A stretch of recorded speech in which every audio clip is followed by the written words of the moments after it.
Será que realmente vale a pena ter um carro elétrico? Olá, seja bem-vindo, eu sou Misael Moura, motorista de aplicativo aqui na cidade de Jundiaí há 6 anos. E no vídeo de hoje eu quero dividir uma história que ontem uma passageira falou comigo enquanto eu fazia a corrida dela. Eu achei bem pertinente dividir com vocês a realidade do que está acontecendo no Brasil que muitas pessoas não estão vendo.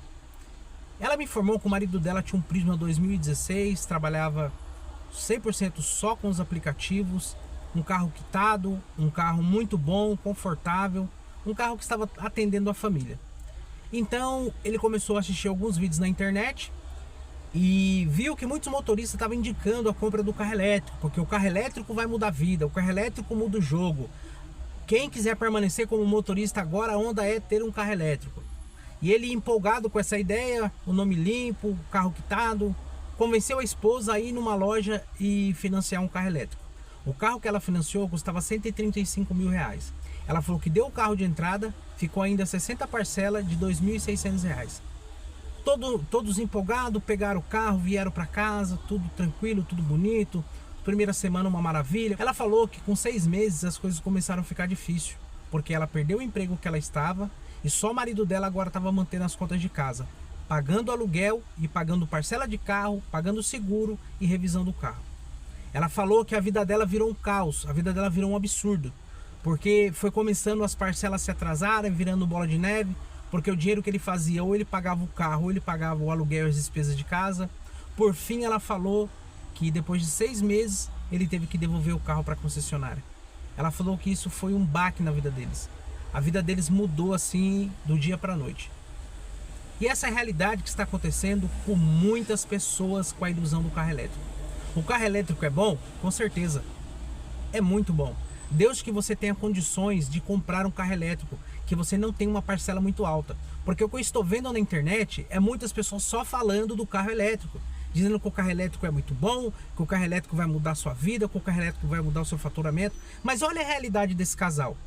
Um casal que estava com a vida estruturada, com um carro quitado, um carro muito bom, que um Prisma é um carro extremamente bom. Eu falo porque eu sou mecânico, então eu sei que realmente é um carro extremamente bom. Um carro que estava atendendo a família, pagando as contas, colocando a comida na mesa, com a ilusão de faturar mais com o carro elétrico, se desfez do seu bem quitado para entrar em uma dívida. E nesse vídeo eu quero falar para você que tem um carro quitado, um carro próprio, não caia nessa ilusão, não caia nessa ilusão. Eu quero falar aqui para você que você precisa abrir a sua mente para aprender algo novo. Você que está com o seu carro quitado, que está dizendo, olha, não está fácil manter, manutenção é muito cara. Você já pensou na ideia de aprender alguma coisa sobre mecânica? Eu sou mecânico do meu veículo, eu sou mecânico profissional. Eu não estou dizendo aqui que você tem que ser um mecânico profissional, mas pelo menos o básico da mecânica você tem que aprender. Esse mês eu fiz a troca da pastilha de freio e do óleo do meu carro. Eu paguei R$102 em 4 litros de óleos e R$62 na pastilha de freio do meu carro, totalizando R$164. Esse foi o custo total que eu tive para trocar pastilha e óleo de freio no meu carro. Quanto que eu não teria pago se eu precisasse mandar esse carro para uma oficina para fazer essa manutenção? No mínimo ali eu gastaria R$200 entre óleo e pastilha e mais uns R$200 de mão de obra para o mecânico exercer esse serviço no meu carro. Tudo isso porque você não quer aprender o mínimo, o básico da mecânica. Você que é motorista de aplicativo, cara, aprenda. Tem milhares de tutoriais na internet ensinando como trocar uma pastilha de freio, como trocar vela, como trocar cabo, como trocar filtro de óleo, filtro de combustível, como fazer a troca em geral do seu óleo. Cara, você está deixando muito dinheiro na mesa por não querer aprender, por não querer abrir a mente para aprender algo novo. Você fica só dependendo das plataformas Uber 99. O que você vai fazer se a Uber 99 bloquear a sua conta hoje? Como que você vai trabalhar? O que você vai fazer da vida se você não estiver pensando em outra fonte de renda? E aqui eu estou dizendo que não é para você ser um expert em mecânica, mas pelo menos o básico. Não estou dizendo que você tem que trocar uma correia dentada, trocar uma mocinética, trocar algumas coisas mais complexas do carro. Não é isso que eu estou dizendo não. Mas pelo menos o básico. Você já pensou se esse motorista que perdeu o carro dele, porque ele trocou de carro, ele tivesse aprendido um pouco de mecânica para poder minimizar o impacto no faturamento, você acha que não seria melhor? Ao invés dele ir lá na concessionária e pegar um carro 100% elétrico para ele trabalhar?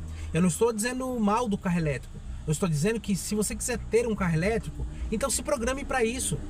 Não entre numa dívida sem necessidade, porque o que o cara fez foi entrar em uma dívida sem necessidade. Se ele estava com um carro próprio, quitado, que só pagava o seguro e a manutenção e combustível, por que então ele foi entrar numa dívida de R$ 2.600, se ele não podia entrar nessa dívida? Porque muitas vezes ele está vendo vídeos na internet de muitos motoristas de aplicativo que se dizem ser influenciadores e está de fato prejudicando a vida dessas pessoas, porque o cara tem um carro elétrico, faz R$ 1.000 num dia, o cara acha que essa vai ser a realidade dele, que ele também vai comprar um carro elétrico, ele vai fazer R$ 1.000 por dia. Aí ele vai colocar o carro na rua, dependendo da cidade onde ele mora, principalmente em Jundiaí, que não faz R$ 1.000 aqui por dia, o cara vai fazer 600, 700, R$ 500 por dia e no final a conta não vai fechar para ele. Entende? E aí muita gente está indo nessa ilusão do carro elétrico. Muitas vezes a pessoa vai estar na ilusão de que o carro elétrico é a mudança de vida. Entende? Porque muitas vezes a pessoa está indo na ilusão de que o carro elétrico é o futuro, de que o carro elétrico é a mudança de vida. Cara, a mudança de vida é você aprender algo novo, aprender algo que vai minimizar o impacto no seu faturamento. A mudança de vida não vai ser você entrar numa dívida, não é essa a mudança de vida. A mudança de vida é você abrir a sua mente para aprender algo novo. Então não caia nessa ilusão de que muitas pessoas estão dizendo: entre no carro elétrico, pega um carro elétrico. Se quiser pegar, pegue, mas pegue consciente, se programe para fazer isso. Veja que você talvez tenha uma família que depende do seu salário, talvez você pague aluguel, talvez você pague outros custos, entende? Não é só simplesmente financiar o carro e tá tudo certo, minha vida mudou, porque afinal o carro não vai se pagar sozinho. Você vai ter que trabalhar para poder pagar esse carro. E seguro de carro elétrico não é barato. Nem toda seguradora hoje está segurando o carro elétrico. Entende? Então são coisas que você deveria pensar antes de ir nessa ideia de querer financiar um carro elétrico assim e não, agora minha vida mudou. Porque essa não é a verdade, essa não é a realidade. Muitos influenciadores que estão com carro elétrico, muitas vezes motoristas que já está muito grande na internet, está ganhando muito dinheiro da internet. E aí consegue trabalhar de Uber e o dinheiro da internet, pagar esse carro e sobrar uma parcela tranquila, ter uma vida estabilizada. Mas muitas vezes você não tem essa condição e vai na mesma ilusão do que esse cara está dizendo. Então abra sua mente, não faça uma besteira dessa. Pense muito bem antes de fazer. Eu estou com um carro a combustão e o meu carro é um Clio 2013, é um carro quitado. Eu já pensei na loja lá e pegar um carro. Mas para que eu vou entrar numa dívida se o meu carro entra na plataforma, eu consigo trabalhar com ele, a manutenção do meu carro é barata, porque eu mesmo faço, por que eu vou entrar numa dívida se esse carro está suprindo a minha necessidade, entende? Lógico que eu quero trocar de carro, eu quero um carro mais confortável no futuro, mas eu estou me programando para isso. Eu não vou entrar numa dívida sem necessidade. Eu tenho um filho pequeno, eu tenho esposa, eu tenho família, eu não posso me dar o luxo apenas de pensar no conforto, eu tenho que pensar na segurança geral da minha família, entende? Esse vídeo foi só para isso, só para te alertar. Se você gostou desse vídeo, não deixe de se inscrever no meu canal, para não perder mais conteúdo como esse. Deixe o seu joinha e o seu comentário. E até a próxima.